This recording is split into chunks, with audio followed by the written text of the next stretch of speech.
Welcome to the third episode of the Fantasy Backups podcast. My name's Alex. I'm the host of the show. I make it to the fantasy playoffs every single year, but I never seem to win. I'm hoping this year's the year.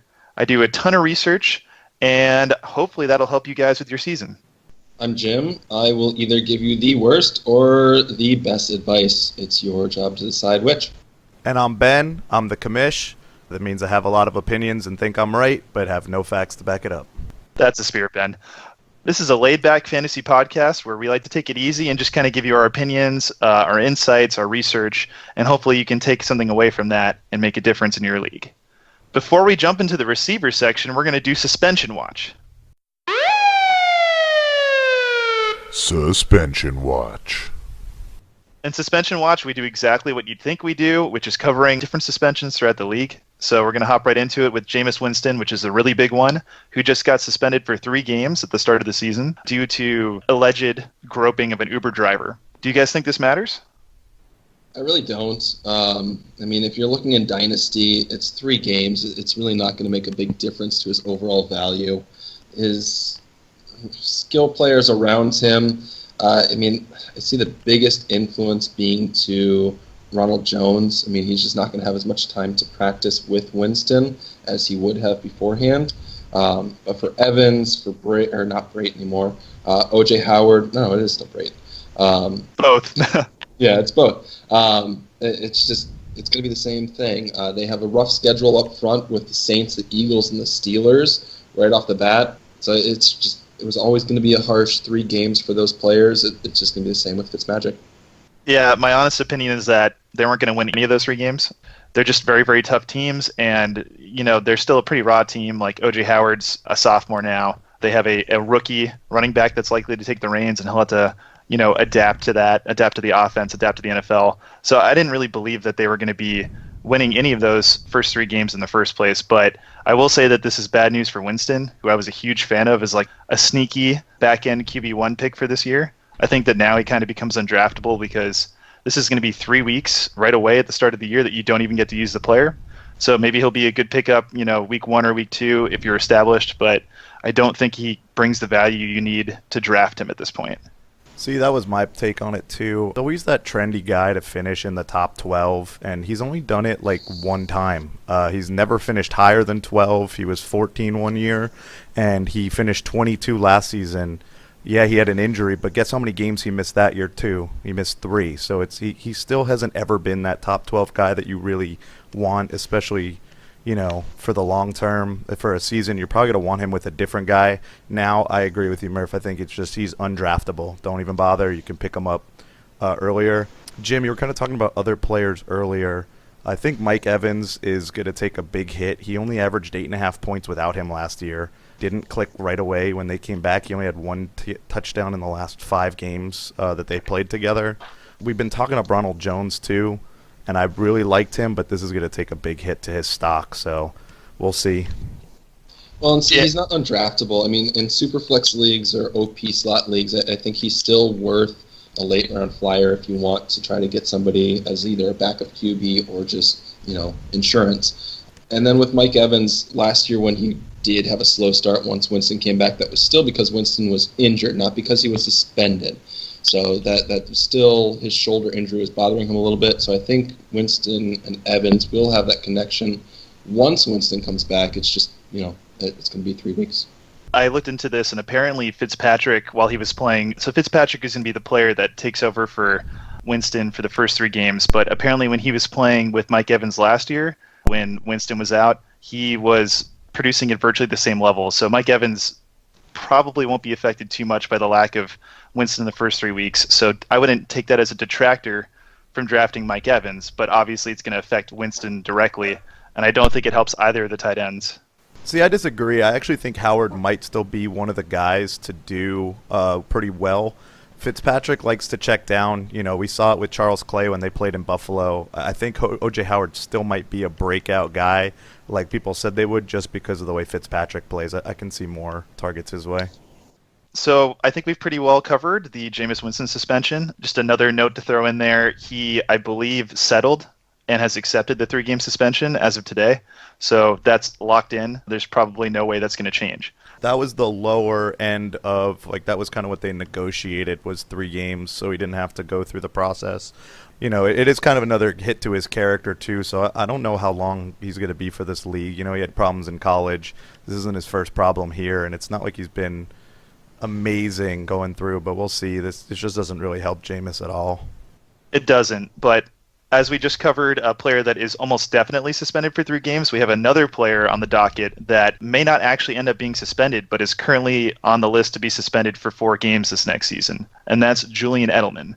Guys, do you think that Julian Edelman's suspension is going to affect the team, Tom Brady, your fantasy league, your fantasy team yourself in a big way? I don't necessarily think so. I feel like wide receiver is another pretty deep position this year. There's a lot of other guys to go out and get there.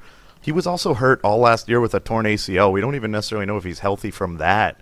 And, he hasn't taken a snap in a while. I don't necessarily know that this is going to hurt anybody's fantasy season. I would say, to be honest, compared to Jameis, I think you can go snatch Edelman in a very late round and kind of take a flyer on him, because Brady loves him, so I think he'll be there. And I think he can produce if he comes back healthy. Yeah, I mean, I wouldn't grab him if he's a part of your starting lineup. I just don't like suspended players right off the bat. You're just fighting for those first few wins when everybody's at full strength and you're already crippled. So I wouldn't grab him as your wide receiver 1, wide receiver 2, but maybe as your wide receiver 3 if you can get him in the 5th, 6th round. I don't see that being a bad value, since once he's back, he should be a low-end wide receiver 1, wide receiver 2.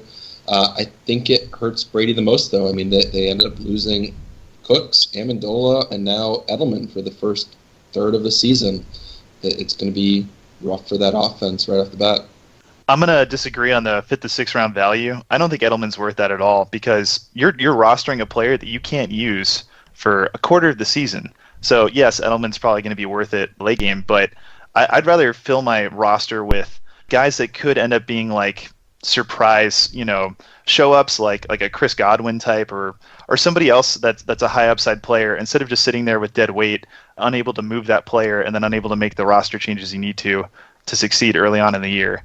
But that's just my personal philosophy, and I understand that other people feel differently. On that same subject, I think Chris Hogan's also going to be much more valuable as a result of this. He was a wide receiver 1 last year prior to his shoulder injury, which took him out for a number of games. Then he kind of came back with less than full effectiveness, I believe. So the lack of Edelman for the first 4 weeks is going to allow him to really establish himself as a value pick, and I think he's going to really put up some crazy numbers as probably the most reliable target for Brady outside of Gronk. So I think he's a great player to pick up in your fantasy leagues early, and then maybe trade him out after week 4 or week 5 when his value could potentially be at an all-time high, but even probably just a hold throughout the rest of the season. And I'll be talking more about Chris Hogan in the future on this episode, but that's my thoughts. Well, and speaking of trades like that, I mean, don't draft Edelman. Just wait and try to trade for him in weeks 2 or 3 if that owner is struggling. That's probably a better value for it. That's probably the best way you're going to get him. That's a great point. Brady was QB7, I believe, in our standard leagues last year, and I think that he's probably going to take a hit and maybe drop 1 or 2 position slots from there as a result of losing Edelman again, along with all the other wide receivers you guys mentioned. Okay. You guys have any more comments on the Julian Edelman suspension? Oh, yeah, in Dynasty, I don't see his value changing. Agreed. Oh, one more thing before I forget. He is gearing up to fight this in court, so there's some chance it gets overturned. Don't think it would be too crazy if that happened. He has a couple of legit arguments to make. The first one being that they don't even know what the substance is, but they're still punishing him for it. So that's a little silly. And then the second one, it was pop rocks. Probably, yeah, steroid pop rocks, if I had to guess. And then second of all, apparently they mishandled some of his paperwork or documentation during the process. So there's a real chance this gets overturned. I would follow this very closely coming up to the draft. It might be worth taking a gamble on him if you really think it's going to happen, but we'll keep you guys in touch as far as what's happening. It's also potential, too, that even if it doesn't get overturned, it at least gets shortened, and that definitely increases his value. 2 games is a lot different than 4 games.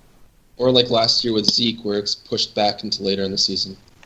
My whole take on him changes if it's only a 2-game suspension. And then obviously if it's overturned, I think he's potentially a really good value play because he always falls farther than he should. But all right, I think that we've covered the suspension watch. And moving on, it's time to get into the main segments and talk about the rookie receiver rankings we have.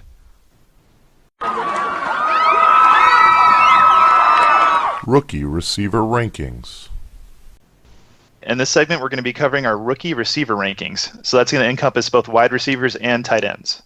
So from here, I apparently have some spicy hot takes, according to the other two hosts. And we're going to be reading off my list of receivers from 1 to 10. So we're going to start off with the first one that I have, which is my top-rated rookie receiver for this year. And that's DJ Moore from Carolina. Guys, what are your thoughts? Okay, before I start my thrashing of Murphy, I would like to say that his rankings are based more on footage of each player, whereas mine are based around the team situation as well as the skill of the player. So, well, I'm also clairvoyant, so I can see the future, but that's Murphy has never won a championship in I any can of only our see leagues. the immediate future. All right. So as far as DJ Moore is concerned, I actually have him ranked 4, and it's not completely about his skill level. I mean, I know he was ranked number 1 in his division in the last year of college. It's just the Panthers' passing offense is just non-existent for quality fantasy wide receivers. I mean, I know they've had Steve Smith in the past and 1 year with Kelvin Benjamin, but it's just I don't see it as reliable. They're a run-first team. The quarterback wants to run. The running back wants to run. The other running back wants to catch, which is fine, but doesn't help DJ Moore at all. Running backs can't stay consistent, apparently, on this team. One wants to catch, one wants to run. Weird. Well, I mean, there's multiple running backs on the team.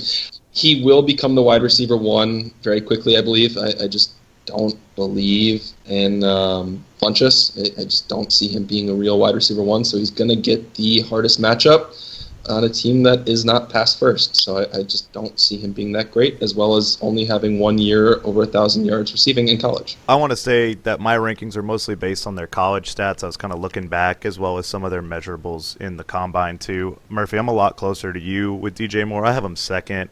Volume is just what's going to get me here. Yeah, the team doesn't necessarily like to pass very often, but he's going to be the number 1. You said it, Jim, yourself. He's going to jump Funchess. Funchess is more of a wide receiver, too. He was with Benjamin there. That's just the role. This guy's fast. He kind of has a pretty good size to him, but I think it's just the fact that he's going to start right away is really good, and he has a good quarterback, inaccurate, but a good quarterback with Cam Newton. Okay, so to counter-argue you guys, well, I guess not entirely counter-argue, because it seems like Ben is a little bit in my corner, which is good, but... Like him, I just don't like the team situation. Well, he doesn't like you, Jim. Anyways, okay, that's fine. I don't know if he likes you or not. I'm apparently not very close with DJ Moore. But anyways, he finished as a person in the 92nd percentile for combined SPARQ score. So that's very impressive. I know that combine performance does not necessarily relate to what's going to happen in the actual NFL, but... How did he finish on his ACT? It was only like a 13, so not too great. That's bad. That's really bad. I think it's like 30 is the top, or 32 or something. 32 or 34 is like 36. The top Trust the master. There you go.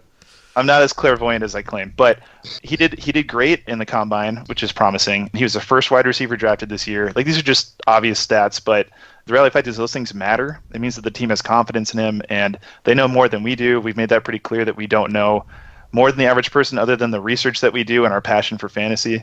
But he's had awful QB play throughout his entire college career, and he's still produced at a high level. I think that Cam Newton is a massive upgrade over whatever he's had previously. And he profiles similarly to Steve Smith, who's somebody that you just brought up before, as somebody who made a difference for fantasy and in the real world in the NFL. And he's on the same team. What are you using? So they're both the same. They actually are. Steve Smith is on the shorter side, and so is he. They're both players that make most of their money after the actual catch. So they're both yards after the catch guys. Yeah, DJ Moore was very much yards after the catch. It's a really good point. He was. Yeah. Yeah, they're both considered like among the tougher, smaller guys, I guess, essentially. And Steve Smith himself said that they finally drafted his successor at the draft when DJ Moore was drafted. So I don't think you get more of it. Says a lot of things. Well, he doesn't say that every day. I don't think he's ever said that before. He might actually. He doesn't say it's very possible he says that. He says it every single day. He's like, well, it looks like that child drafted my successor today. But I think that's as good of a sign as you can get as far as that goes. But I do agree that this year he's probably not going to be as big of a deal as he will be in the future. This is definitely a guy who I think the dynasty value is higher than the first-year value. So that's where I stand. My one thing that kind of why I knocked him down to 2, and I almost had him fall a little more, is what you kind of mentioned, those yards after catch. Like, that just doesn't happen in college. You watch some of the game film, and yeah, he's making guys miss, but I'm sorry, that doesn't happen in the pros. That happens a lot more in college than it does in the pros. But we'll see. He has the tools and the speed to make people miss. So you do it a couple times, you're going to be open. I believe in Steve Smith Jr. Okay, so Steve let's Smith move on Jr. to Jr. Do you mean? Junior. already Oh, that's right. He is Steve My Smith God. Jr. He's Junior. But okay, so moving on to my second ranked wide receiver slash receiver, I guess, Cortland Sutton, who got drafted by Denver. Does anybody want to talk about him, or should I just jump into the reasons why I think he's this high on my list? Go for it, because I actually have him at number 2.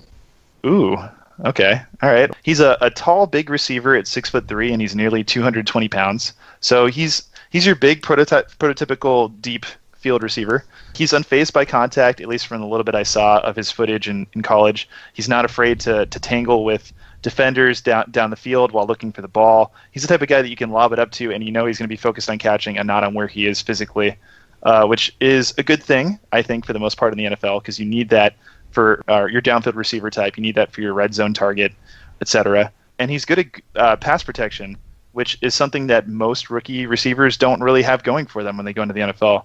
So I think that's going to help him get playing time faster than would be the case otherwise. And I think that he's probably only going to be a wide receiver 3 on his team, so the third This year, yeah. wide receiver this year, just because the two people in front of him are so good. Emmanuel Sanders and Demaryius Thomas, they're year in and year out fantasy starters. Last year was probably their worst combined year, but I think that had more to do with quarterback play than with them. So what do you guys think? Yeah, so like I said, I have him at 2 as well. He will not produce this year. I mean, he's wide receiver 3 on a new offense with a new QB, a new running back. Not that great of a coach. I just don't believe in him. So he's just not going to produce this year, but he's going to learn behind quality wide receivers. You know, Demaryius Thomas, Emmanuel Sanders are both great. I think Emmanuel Sanders is off contract at the end of this year, so right there he should become the wide receiver 2. Sutton should become the wide receiver 2. And the defense should keep them somewhat in the game, but that should, help him a little bit. He also had 3 seasons averaging 1,000 yards in college, so he is consistent. We'll see how it translates, but it's not going to translate this year. I think you're both crazy. I have this dude at 6. I think there's just a lot of other talent ahead of him. I love his size. I love how he plays the game, but I don't like where he landed. It's going to be hard for him to break into Denver. Yeah, Emmanuel Sanders is leaving possibly next year. He's an unrestricted free agent. That doesn't mean they don't bring him back. Thomas is still there. It is a new offense. I don't think he does anything this year. And if he doesn't really break out this year, how many times does he get a shot, Especially when you're looking at another deep wide receiver class next year. He might not ever get that shot. I hope he does. He was, he's ranked the number 2 wide receiver on Pro Football Focus on deep passes. The guy can get open deep. I really do want to see him play, but what if he doesn't? That's what scares me more than anything about him. Personal. That's a very reasonable point, but I think I just believe in the talent, and I believe in the long-term situation, which is that they drafted this guy to replace one of either Demaryius Thomas or Emmanuel Sanders on a team that likes to pass to the wide receiver a lot. And that's kind of where I stand on that. I mean, that's I the just hope. don't see him as a Laquan Treadwell. That's the hope, but I mean, again, that happened to Laquan Treadwell. They went out and they drafted different receivers anyway, and then he never got a shot. So it's very possible that he just really doesn't get the chance, which would be pretty unfortunate, at least for him in Denver. I kind of want to see what he can do there. Same here. All right, so I think we've covered him pretty well. Going to number 3, we have Dante Pettis, who was drafted in San Francisco. I am really, really high on this guy, way higher than most people. Yeah, holy shit. Holy shit, you're really excited about him, obviously. No. This isn't a hot take, I swear. This is after watching footage, after looking into it. I think that there's a lot of clear indicators as to why this guy has a chance to succeed. The 49ers traded up for him in the second round to get him early, and that's a huge sign when a team wants you that badly.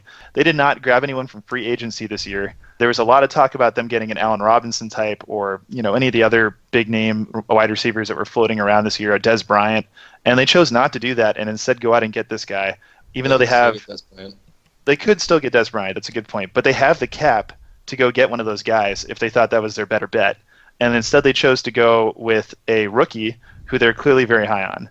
And he's a strong route runner. He's got really good height at 6'1". He's played anywhere or all over the field in college, and I think that's going to translate well to the NFL, where they will probably do the same, having him maybe play in the slot sometimes, but also play all over the field beyond that.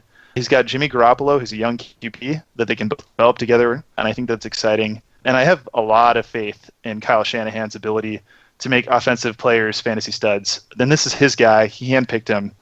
I don't think he's ever going to be a Julio Jones type, which was Shanahan's previous team, but I could see him being a wide receiver 1 at some point. And I expect him to start immediately in 3 wide sets in front of like Trent Taylor and, potentially other receivers at some point. Well, okay, so first of all, Shanahan did not draft Julio Jones. That wasn't his decision. I think he was in Washington at the time with his father. So you don't think he had input on that? You don't think he wasn't on the team? Oh, no, this year he had input on who he wanted, but he just doesn't have the draft pedigree that you seem to be mentioning. He hasn't drafted. Well, he just hasn't drafted relevant wide receiver 1s. He didn't draft Julio. And on the Redskins, I mean, it's hard to even name the receivers, let alone a true stud. Jamison Crowder is an elite wide receiver 1. I hope so. I have him, but he just hasn't been yet. Okay. I mean, this is just an unproven offense. They have a brand new running back for them, of course, not in the league. Garoppolo's played, 5-6 games? The division is just brutal. I mean, you have the division that's known for defense up against this rookie. I have him ranked 7. He should have an immediate starting role. I mean, I'll give him that, but I just don't see him doing amazing this year or the immediate future. It's okay. Not everyone can be right. Again, I didn't rank this guy at all. I don't see it. I think they have a couple other options in San Francisco that aren't him. This is a dude, too, that didn't necessarily do anything in college either, that kind of lit the world on fire. Maybe he'll turn it around, but he had like 2,000 yards total over 4 years. Like, that's not a great stat. Washington doesn't necessarily throw the ball a lot. Washington University, not the Redskins, is where he was.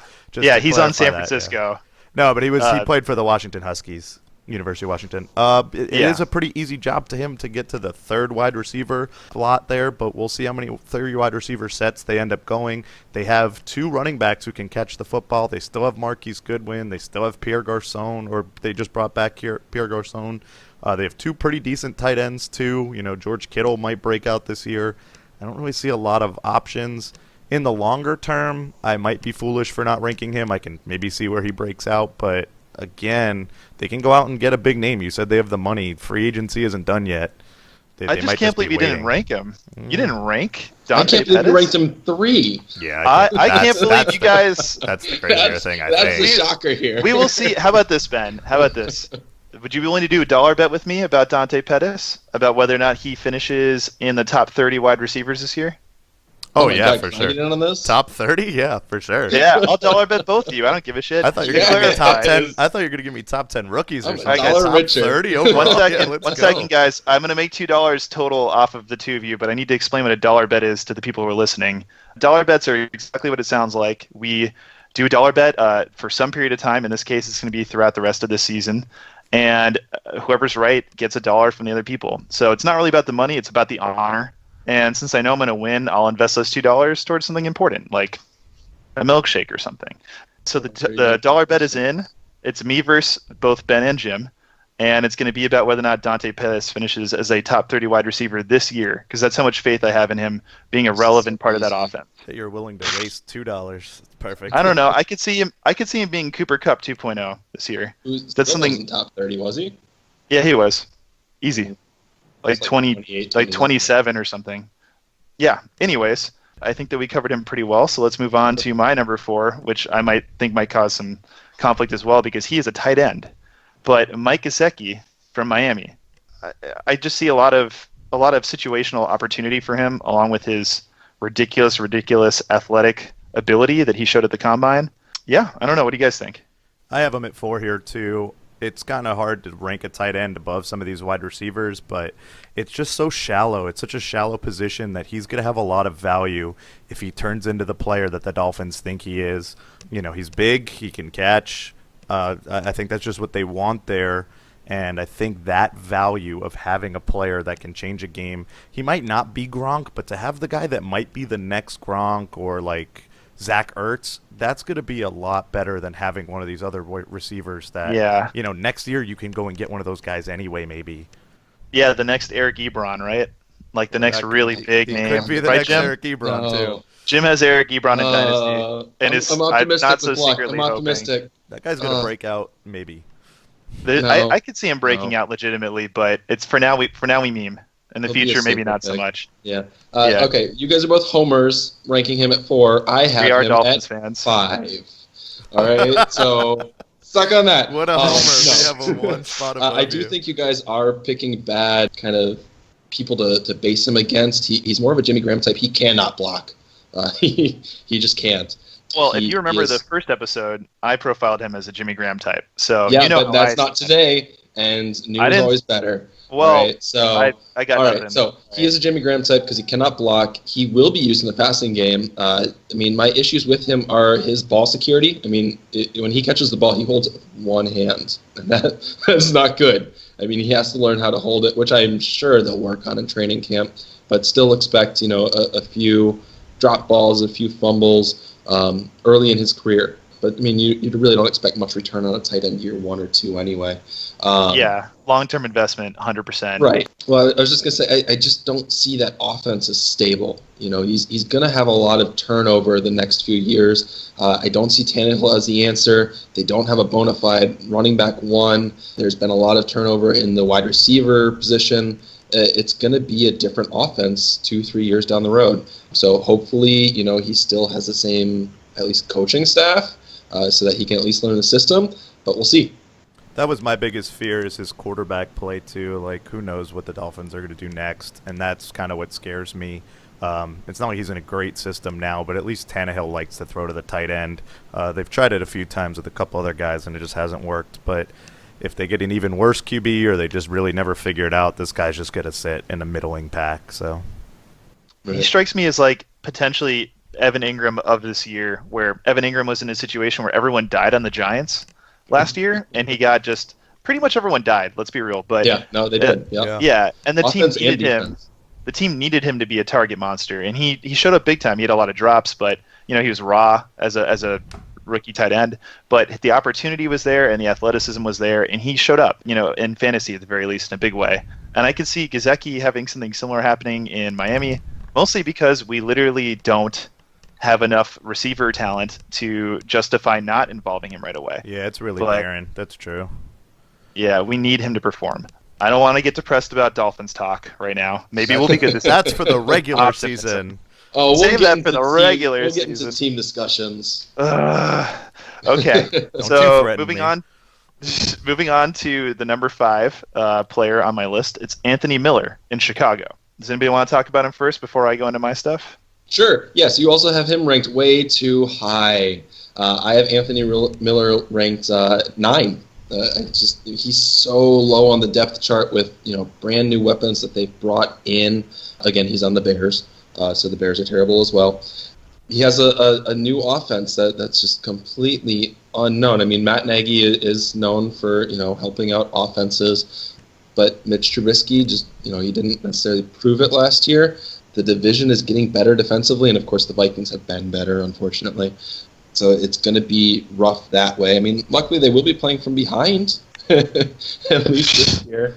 He did do great the last 2 seasons. He got over 1,400 yards the last 2 seasons in college, but it's just such an unknown team, and he's so low on the depth chart behind such young guys that I just don't see it. Who is he? God. Who is he low on the depth chart behind? Because the what? depth chart I'm looking at, he has to beat out Yep. venerable Allen greats Robinson, such as one Kevin White.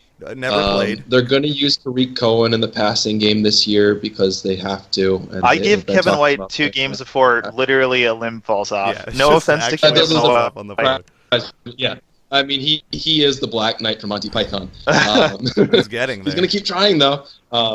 It's just, I just don't see him being a starter immediately. I couldn't disagree with you more. I got this guy at 3. Yes. I'm so high on him. Not only is CBS already listing him as second on the depth chart, even if Kevin White beats him out, they don't play the same type of position. Kevin White is a stretch the field deep threat. Anthony Miller's going to fit in the slot and kind of do his thing there. Again, he has to beat out, Taylor Gabriel and Ben Fowler and Josh Bellamy. I think he got it. This dude is just, maybe we'll see. It's crazy. He led college with 18 touchdowns last year. He had 18. It's ridiculous. He had 2 straight years. I don't even think the Bears get 18 red zone opportunities this year. No, and they only threw the ball. Don't dollar bet me. Yeah, right. They threw the ball like 19 times. No dollar bet here. We just did one. But he had back-to-back years of over 1,400 yards. I think he's just going to get his chance. He's just so good. I can't agree more with Ben. I know that we said we would agree less because we're so conflicting here. We're just all about the tension. But I don't get it, Jim. The hype is there, the talent is there, touchdown machine. He's very similar to DJ Moore, who I know you're not as high on as me, so maybe that's part of it. And he's in a situation where he doesn't have to be the number one wide receiver. He can be taking those weaker cornerbacks, and I'd be shocked if he doesn't start at least as a wide receiver 3 in 3 wide receiver sets this year. And I can see him being wide receiver 3. Yeah, certainly. I mean, that's definitely an option. I just don't see that team doing well offensively. Well, I'm a believer in Matt Nagy. Not that he's necessarily going to turn it around in 1 year, but he's brought in the talent to potentially do it. And I could see a similar situation to what we saw with the Los Angeles Rams last year, where they brought in new coaching talent, they brought in a ton of new offensive talent, and they turned the offense around in 1 year. And I think that. Okay, so you're saying that, but you're forgetting that this is a northern open stadium. This is going to be a defensive running-based team in the cold weather. So maybe he'll start strong, but he's not going to finish strong. That's a really good point I hadn't thought of. I do feel for the type of receiver he is, he fits with that type of game. You want to get a short pass, a quick slant, a quick out. That's his game. He's going to do really well with that and then open up the run game. The guys that struggle in those situations are the ones who go deep downfield, unless we're talking about play action, where they get a play or two. But I think he's going to be more consistent. I can see him being like a Jarvis Landry type. I don't know that he's going to get the catches. Jarvis Landry put up insane catching stats. But this guy can just get open, get short passes, and just kind of do some work in the middle of the field. That's going to be a pretty good value, especially if we're talking PPR too. I'm starting to shift my opinion after hearing Jim talk so confidently about this and making some good points, but he is a bit small at 5'11" and 201 pounds, at least when he was weighed in and measured at the combine. And DJ Moore is small like that too, but I think he's 214. There's just more muscle on his build, so that's a little bit of a concern. But I think that's the type of player he is, like Ben just said. So maybe I'm a little bit more on the fence about having Anthony Miller at 5. But I think he has sky high upside, especially in the red zone. Yeah, I feel pretty strongly about him being an impact player. Okay, so number 6 on my list is Michael Gallup. He was drafted by Dallas in the 3rd round. What are your guys' thoughts on him? So I actually have him at 6 as well. My biggest point is that Prescott is trash, as well as Jason Garrett. See, that's why I'm a lot lower on him than you two are. I have him at 9. I don't necessarily have a problem with Gallup himself. He was a 1,200-yard receiver in his 2 main years. He did see his touchdowns drop into the second year. I think he went from 14 to 17, which I don't really like that so much. But I just don't like his landing spot. He's not the big guy that they kind of need to replace Bryant. He's going to get a starting role. What? And Witten. And Witten, you're right. Yeah, 2 big guys that they lost. I don't think he's physically large enough to take up the room of 2 players. I agree. So yeah, I don't think he can literally make up for both Witten and some players Bryant. are.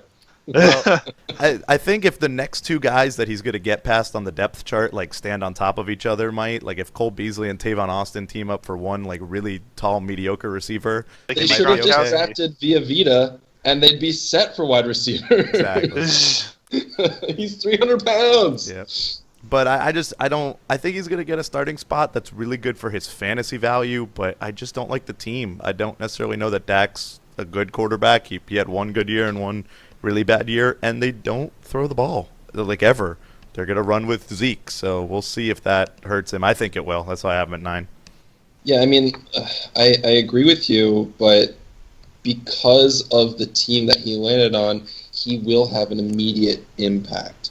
So, I mean, if you're looking for a player that will make a difference from day one, I think it'll be him. I mean, I don't think it's going to be higher than a flex, but that just kind of evens out his value for me, whereas a lot of these players won't be relevant year one. He will be. I watched a lot of his film because I wasn't really convinced about him, and then I just started delving into it, and like a half hour later I got out and I was like, what's happening? But he seems like a special player to me. He's got great hands. He's great at reading the high balls, playing aggressively off of other players. But something that I noticed is that it doesn't look like he ever gets separation on the line. So once he starts the play, he's not going to be open for like 3 seconds. So if you're going downfield, it seems like he creates a separation there once he picks up a full head of steam. But I don't think he's ever going to be that guy who's going to be like, the Swiss Army knife, like wide receiver one, like an Antonio Brown or something like that. And I think that caps his upside. I do think he has the upside of being like a Des Bryant light, in his prime.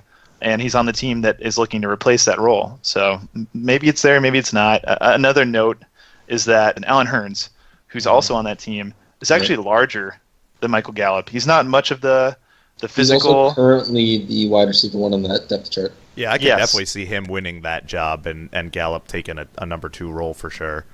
Yeah, I don't think people are discussing that much, so that's something to keep an eye on too, and like the weeks to come. Maybe we'll be reporting on that if we hear anything about it one way or the other, or we see any footage. But yeah, that's Michael Gallup. All right, so let's move on to number 7, which is a heavily contested ranking, I think. This is after I looked at everything else, so don't murder me too much, guys. But I have Calvin Ridley at number 7 from Atlanta. What are your guys' thoughts? I think you're wrong.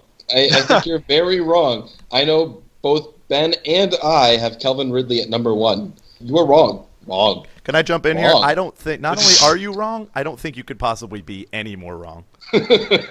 You certainly aren't right. But certainly aren't right. That's for sure. But guys, I'm right though. So how can I be wrong and right at the same argument? time? I want to know your argument before I dismantle it. I think for My this argument, one, you need to defend yourself for sure. Okay, all right, bring it, guys. You ready? You ready for this? This is an argument. I'm making it. I had to think of it right now while I talk, but I'm going to make it. All right, so my argument is that there's at least one tight end that I would have over him, because I think there's a tight end that could make a tight end 1 impact as early as year 2 of his career and going forward, and that's Mike Gesicki. So that's one person I'd have ahead of him. I definitely have DJ Moore ahead of him, A, because the NFL believes in him, and B, because everything is going his way other than the fact that he's not like 6'2" or something. I don't know what the NFL believes in him. He was the first drafted wide receiver. Didn't like 24 teams jump past him though? I didn't believe in him that much. You can't just say the NFL believes in him. Carolina did. First pick. The avatar of the NFL gave him a thumbs up. It is known. But Courtland Sutton is, in my opinion, a better player who has the big size necessary. I think that he is somebody who could make a huge difference long term, and I don't see the role that Calvin Ridley has right now being as important as the role that Sutton will have on his team down the road. Dante Pettis, I just think he's a better player. Watching the footage of both of those players, not only is Pettis a better player, I think he's a better athlete. Calvin Ridley's combine scores were really, really unimpressive. He's supposed to be this like special player, but watching footage of him, I didn't see it. I just think that people didn't care about him because their running game was so good in college that he was kind of left open to some extent. But the good news with him is that he showed good durability in college. He never missed a single game. And then the bad news is that he's already 23, which is a big knock against players coming into Dynasty. I wouldn't say it's a big deal, but it's one of those things where like the average age where a player emerges and then gets drafted in the NFL, you kind of want to see 21 or 22. 23 is a bad sign. And that's about all my argument. Okay, I'll start. I'll start with this Hispanic. Okay, you mentioned that he's on a run-first team in college, which he absolutely was. He was on Bama. They are known to be a defensive and run-based team, and he still did that well. I mean, he's up against other SEC opponents who are known to be the better defensive teams. So for him to do that well on a run-first team, I mean, it makes a lot of impact on my impression of him. He's going to be just great. He's on an offense that's already proven itself to be good.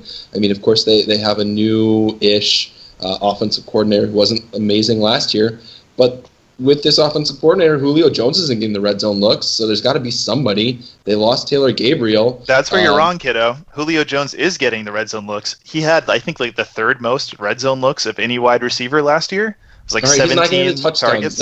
He's not getting the touchdowns, but he's not getting the big points. And so Calvin Ridley absolutely can. He's going to be with the cornerback 2 of any team he's playing against. It's just he's in such a good situation and already proven himself to be good against solid defenses that I just don't see your argument for him at 7.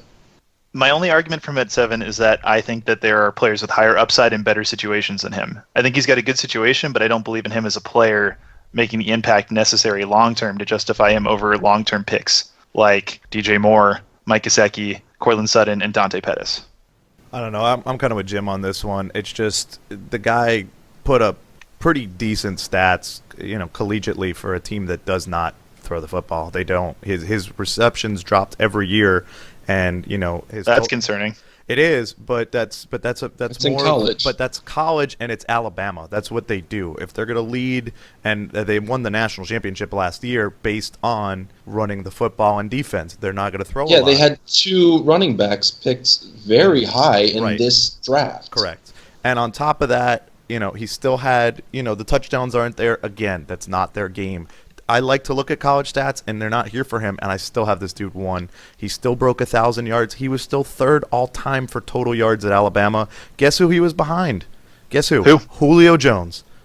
I mean, I know he's not Julio Jones, but it's a pretty big sign that he goes to the team with him.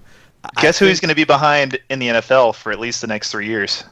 I think he plays with Julio Jones. I can see him beating out Mohamed Sanu. I don't know how long he is for this world. He's not that for this world. How long is he dying? No, that's right. He might be.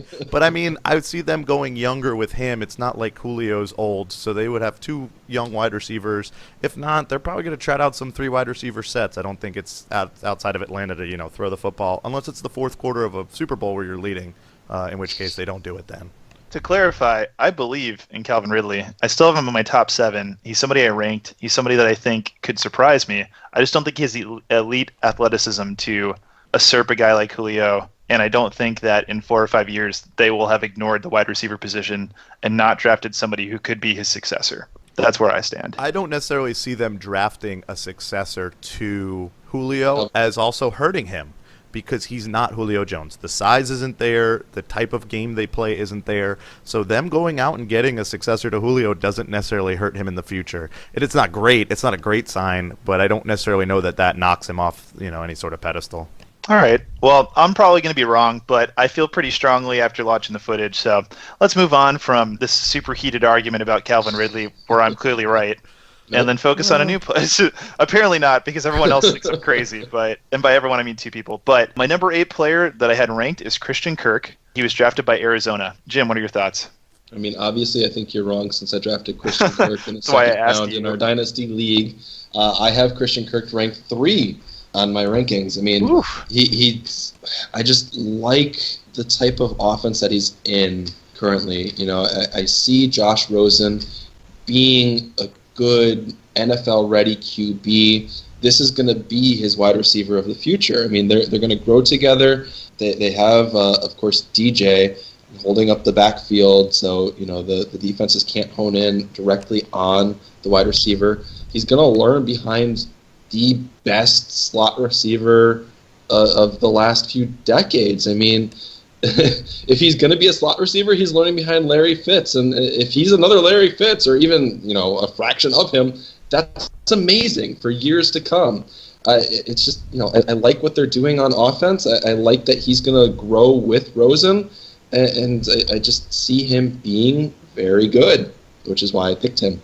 I had Christian Kirk 5th, and my biggest knock to him, because I'm honestly all on board with what you just said right there, my biggest knock to him is he's not going to play right away. It's cool that he's going to learn behind Larry Fitz. That's great, but don't expect him to start right away. It's just not going to happen. He's also not Larry Fitzgerald. I mean, nobody's Larry Fitzgerald, so that's going to be a knock. But if he can pick up some stuff along the way, Christian Kirk is going to be a fun guy to watch in the future, and hopefully Rosen pans out, because that's always a good thing when you get a wide receiver and quarterback in that same draft that can get that real connection too.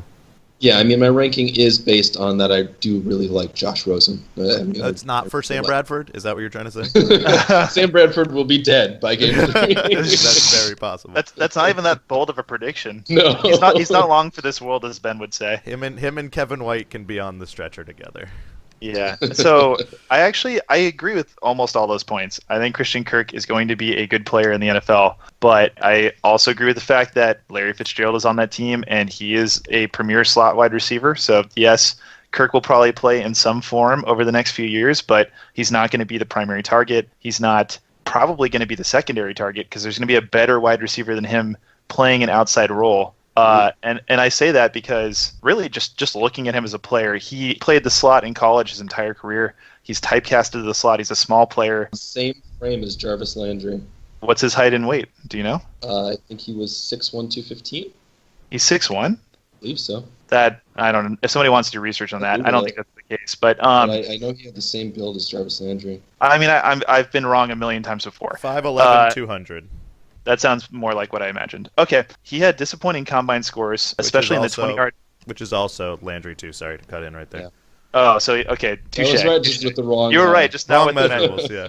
You know what? Let's call it a draw. We'll call it a draw. All right. You know, he had disappointing combine scores, especially in the 20-yard shuttle, which is where you really, really want to see a slot wide receiver do well. And I would have thought he'd shine there. And then when I did the research, he didn't. Once again, that's just the combine. It's not what matters. If he's a technician when he runs his routes, that's great. He looked like he was a technician in college, but I just don't believe this is a guy who's ever going to be a wide receiver one. And as such, I don't feel comfortable rating him too high on my list. Okay, so let's move on to the ninth player, and that's James Washington, who got drafted in Pittsburgh.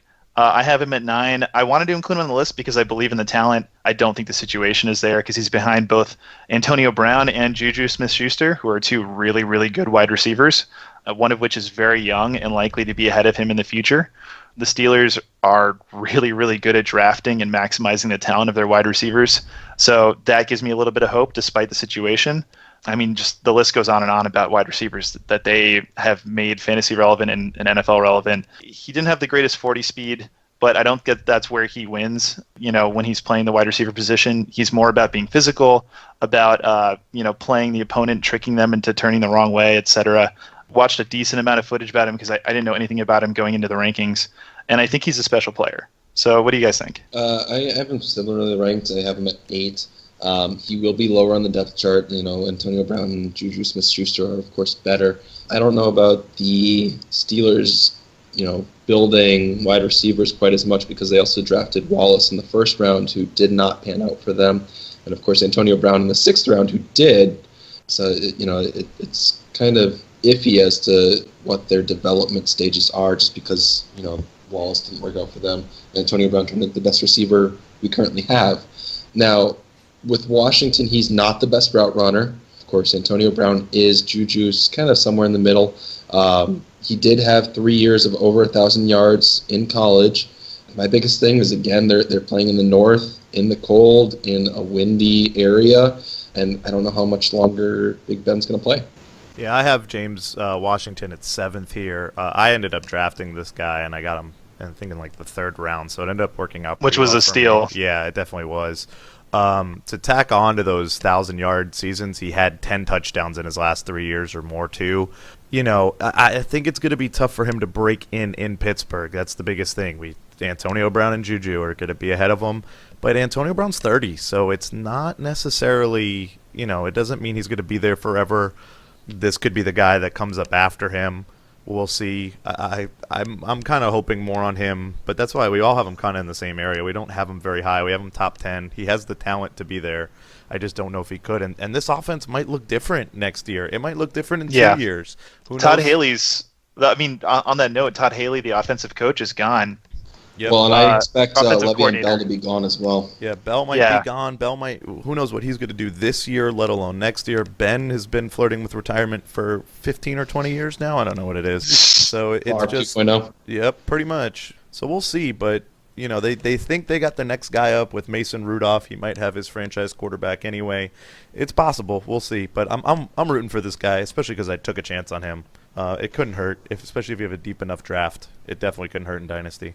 Yeah, so I mean, he's a great guy, or not a great guy. I don't know how he is as He's a an person. amazing person and human being. I think we can all agree that he's probably the best person we've ever met. But he's a good player. We all believe he's a good player. It's just a situation that's hurting him, and at the end of the day, you can't ignore situation. So moving on from James Washington at 9, it would literally be the worst if he's just the worst person ever. Like that would make us we're look just really so stupid. wrong. Yeah, we would just look really dumb. Well, I'll just drop it again. We're not professionals. We're just people And with we've never opinions. met these people. Yeah, let's just put that in there. I've We met never will. they haven't met me, but I've met them. Through bushes. Last but not least, at number 10 on our list, we have, and by we I mean me, because this is my list, and they're just generally arguing with me because I'm apparently wrong about everything. Yep, but at least you I have know it now. Yeah, a lot. well, I have Hayden Hurst at number 10. Hey, you got one. No. He was drafted by Baltimore. He's a tight end, so he's the second tight end to make my top 10 list, and the final one. So what do you guys think? I liked him at 10 too, just because I actually agree with Murphy, and you can back off, Jim, and tell us why we're both definitely super right on this one. He actually had pretty similar numbers in terms of Gesicki based on receptions and yards in his last 2 seasons. The touchdowns weren't there, but those are kind of interesting to see in college because you really don't see stats like that from the tight end position. Tight end is a barren position in general without even taking the rookies into account, so drafting a flyer on him at a team that needs the tight end isn't terrible. I think that it's very hard to find 10 reasonable receivers that aren't at least 1 or 2 tight ends that are going to make it every year in the NFL and become a wide receiver 1 or wide receiver 2 in fantasy, or a tight end 1 or tight end 2 in fantasy. So that's why I think that there's a higher likelihood of there being 2 fantasy relevant tight ends than there being 9 fantasy relevant wide receivers that would make this list. And that's a part of my reasoning here. And the other part is that I watched some footage of him. He's got great hands. He's pretty quick for a big guy. And along with that, he's a decent blocker. Nothing special, but he can block. So he brings enough to the game that I think that if he proves himself, in the offseason program, he could be a nearly every snap starter for Baltimore this year. I mean, I don't think it's going to happen right away, but there's a chance. Well, okay, and so I agree with you guys that tight end should be there. I just picked a different tight end as my number 10. Hayden Hurst, as far as he's concerned, Baltimore already has a terrible offense. I mean, they're just god-awful. And in the future, I see Lamar Jackson, of course, being a run-first quarterback instead of passing. So he'll want the tight end position to block more than to catch. So, I mean, that's just my take on Hayden Hurst. I picked Dallas Goedert. Of course, I also drafted him in our Dynasty League. He will not make an impact right away. There's just no way. Of course, they have Zach Ertz, but it's a young, high-powered offense. In 3 years, Ertz is going to be 30. He's going to be at the end of his contract.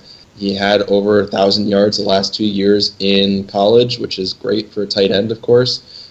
He's going to be a huge red zone target. I just like him better than Hurst. I think Goddard's a great pick. Is it Goddard or Goddard? I'm terrible at pronouncing. Yes, Goddard. no. One of these days I'll learn last names, but today's not that day. I think Goddard is a great pick, from a real-world standpoint and from 3 years down the road. But you can't roster a tight end for 3 years assuming he'll eventually be relevant. And that's the reason why I didn't have him on the list over Hayden Hurst. I 100% agree with you. He's a great player. I think that he's going to be a meaningful tight end whenever Ertz leaves that team. But you can't sit on a player for 3 years unless your roster depth is insane. Yeah, it depends too. Our rosters are 30 players deep. Yeah, this is our Dynasty just to League. get that out there. Yeah, our Dynasty League Yeah. is 30 players deep, so we do have bench slots.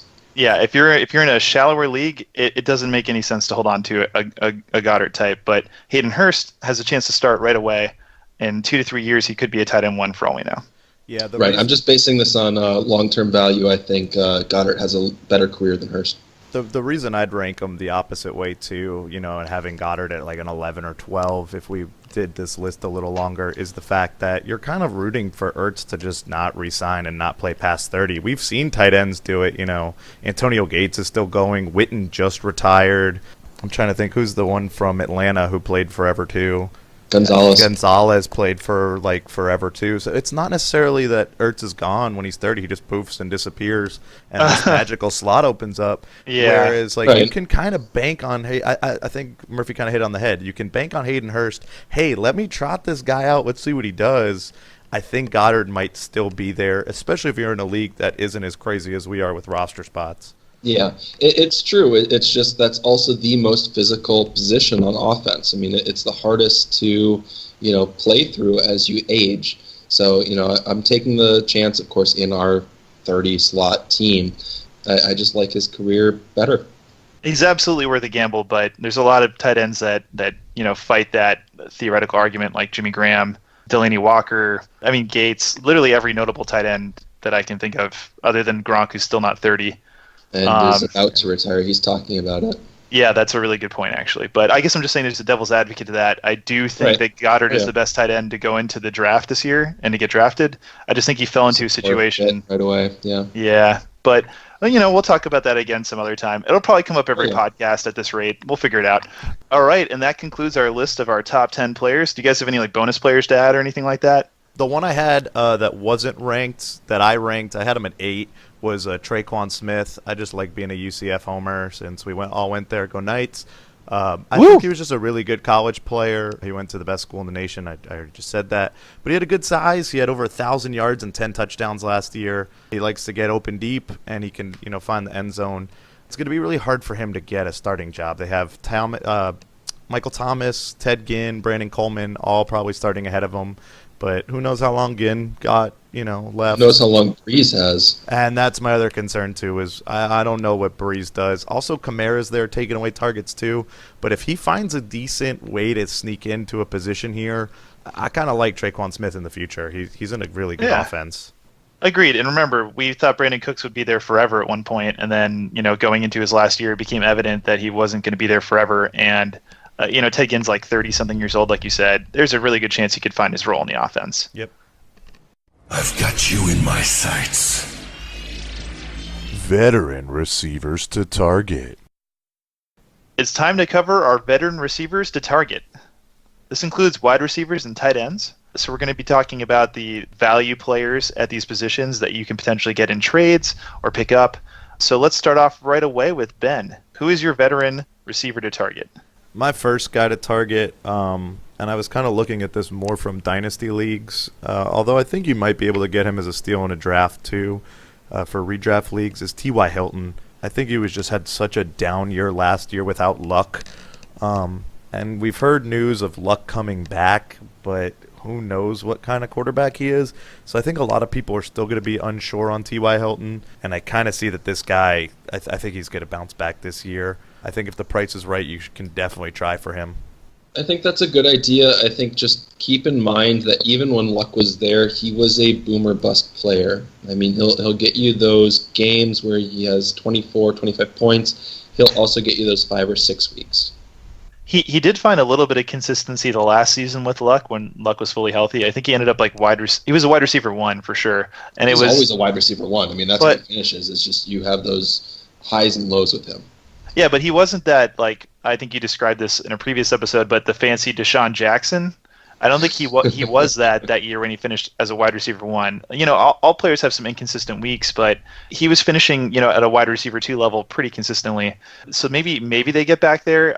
I think the big issue for me, what Ben said already, is that we don't know what we're getting with Luck. He's coming back after basically being gone for 2 years and multiple surgeries, I think. It's a grab bag. Are you going to get QB1 Luck? Are you going to get a totally new player? And that's the risk. But if you're willing to take on the risk, I completely agree that T.Y. Hilton is a guy that you could get wide receiver 1 value out of and be paying wide receiver 2 or lower for. Well, and they did improve the offensive line, so that should definitely help out. Luck is apparently throwing NFL-sized footballs, the Duke. So proud of him. If that matters at all to anybody. The Duke. The Duke. But there is nobody else on that offense, so he will be keyed in on by defenses. I don't think that's new for him, though, either. They haven't really ever had a receiver with him that's ever been of note. Again, how dare you disrespect Philip Dorsett? I'm okay with that. The legend, Philip Dorsett. Yep. I worry, too, even if you get a couple games out of Luck that are great, does he stay healthy? He just got back to scratching his own back. We'll see what happens now that he has supposedly full motion. Yeah. We'll see. I like how this became the let's cover Andrew Luck section instead of the I let's mean, it cover makes a T- huge difference It to does. Hilton's value. Yeah, Yeah. you saw it last year. If T.Y. Hilton was kind of one of those guys that could just get to, and I don't necessarily know that it's his fault too. I think it's more game plan. But if he can get to the next level with any other guy, it wouldn't really matter what Andrew Luck is. But he's shown in the past that if Andrew Luck isn't there, what's going to happen to T.Y. Hilton? Well, It's and not Brissett's clear. a run-first backup QB, so it makes it harder for Hilton. Yep. Although I think Brissett has more talent than we're giving him coverage. Than we're Yeah, giving three him. wins.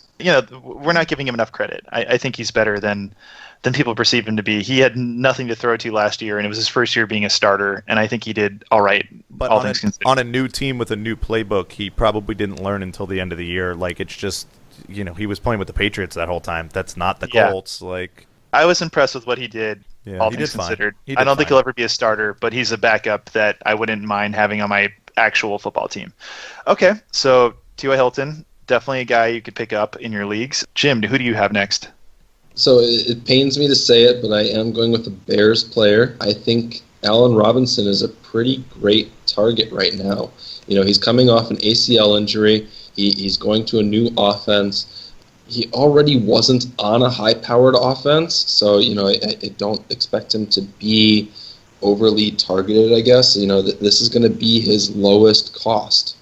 They're going to use him as a wide receiver one. They're going to try to pass more in Matt Nagy's offense. I don't know if they'll be successful, but there's already an established run game, so it should open up the defense deep.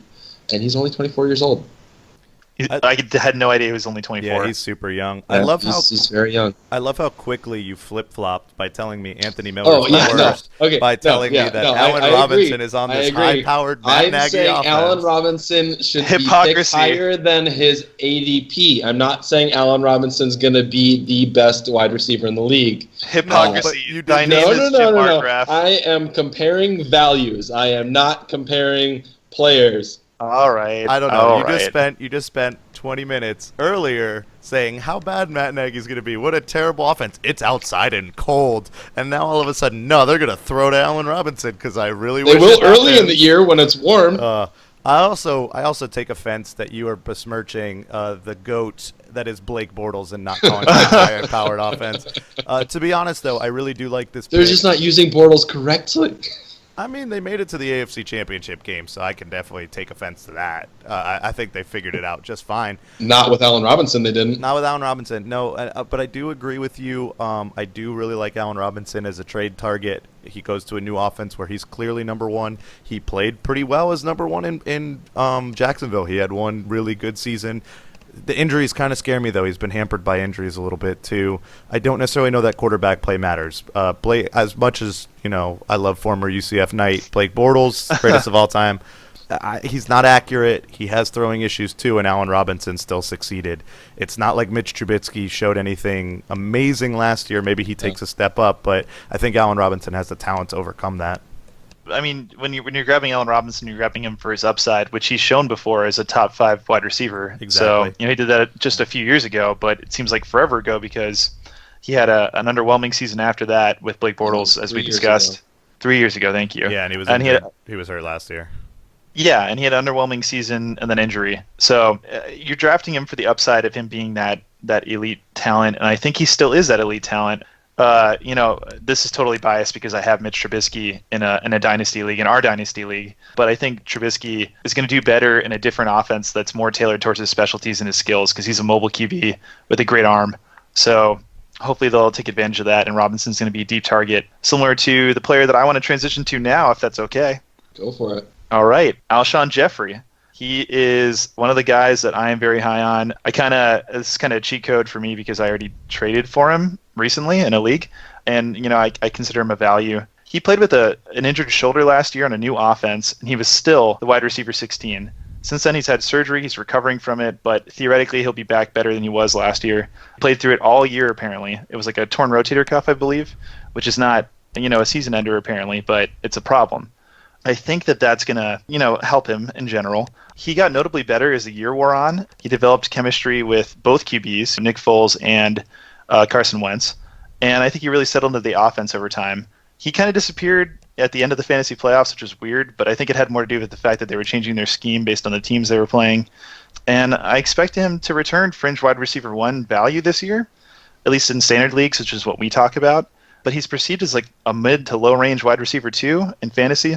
And I don't think that that's where his actual value is. I think he's going to be one of those guys that surprises a lot of fantasy owners this year.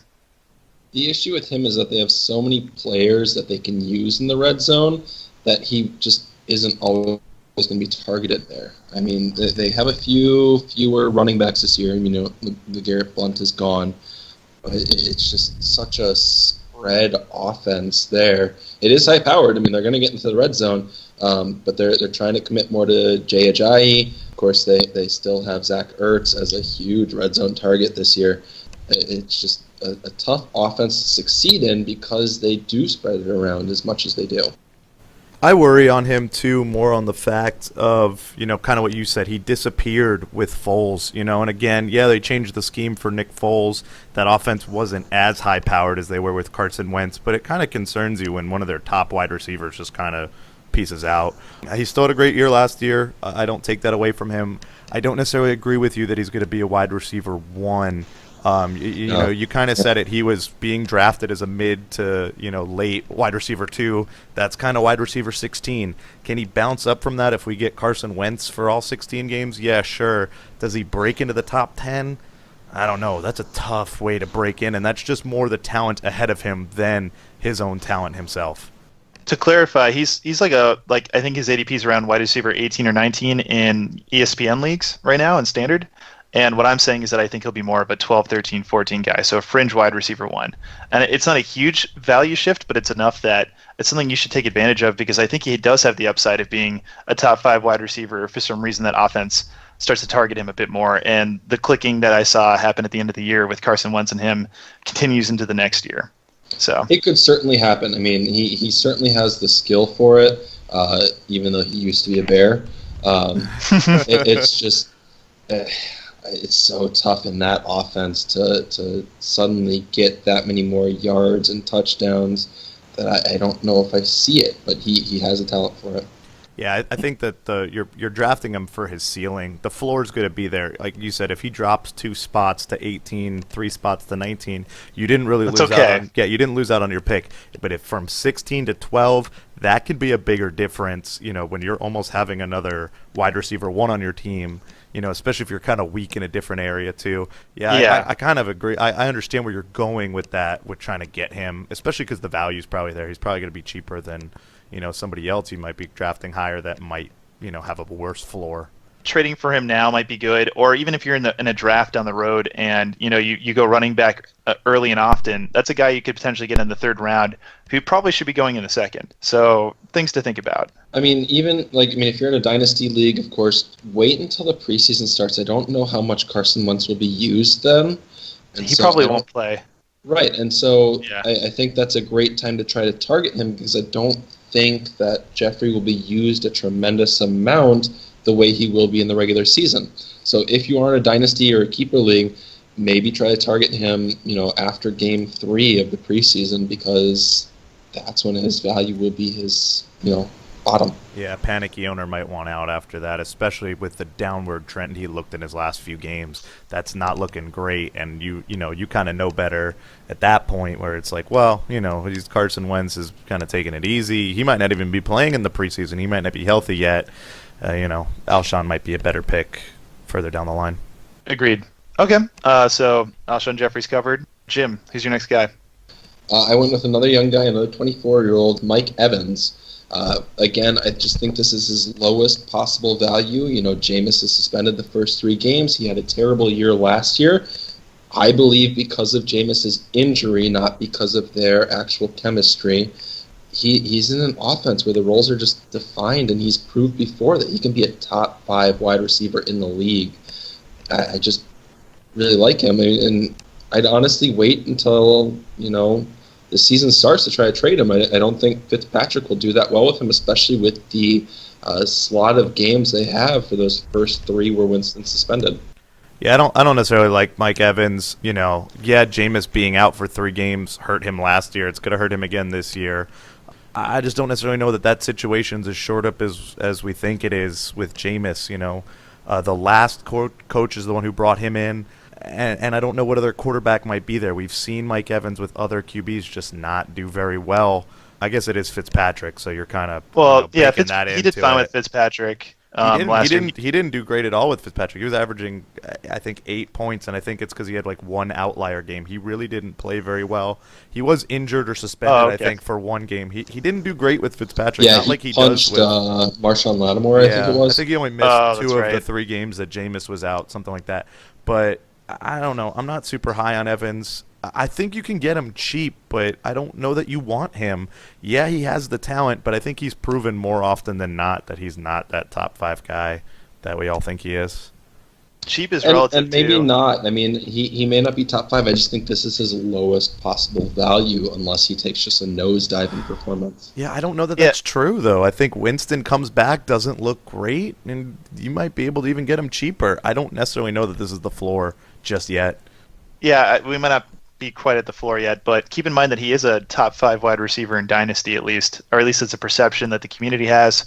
I do think that the number of viable targets on that team hurts him a bit because he's always been a receiver with high volume, and that's part of where his value is that he's a receiver with high volume that comes down with those 50-50 balls, but if they don't have to take those shots, then maybe his value drops. But I do think he's a talented player. He demands targets. There's going to be years in the future where he's a wide receiver 1. I think it's almost a definite. So, yeah, if you can get him for cheap in your league, do it. Yeah, I mean, the division they're in, they're going to play from behind often. I mean, between the Panthers, the Saints, and the Falcons, they're going to have to throw the ball. So I just like his value currently. I don't know if he'll really, be a top 5 wide receiver for the foreseeable future, but I think he can at least be a wide receiver 1, which is certainly higher than his value currently. Completely agree. Ben, who's your next guy? All right, my other guy that I had here is Amari Cooper, and it's kind of weird that I just talked down Mike Evans that much, and then here's Amari Cooper. He's so much better. I hate Amari Cooper. He's such a... He was just so bad last year that I really think the floor's there for him. He couldn't catch anything. I don't know. I don't even have a pun. He couldn't just catch that bad. syphilis. Yeah, there you go. He might have. I don't know. He was bad. He's accidentally eluding those STDs. Yeah, he's another guy, kind of like what you were saying with Evans, where that dynasty ranking's kind of built in, is because of his age.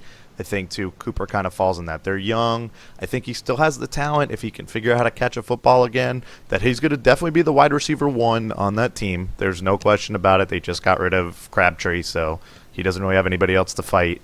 I'm going to guess that Gruden's going to throw the football. How dare you, disrespect Jordy Nelson? Yeah, okay.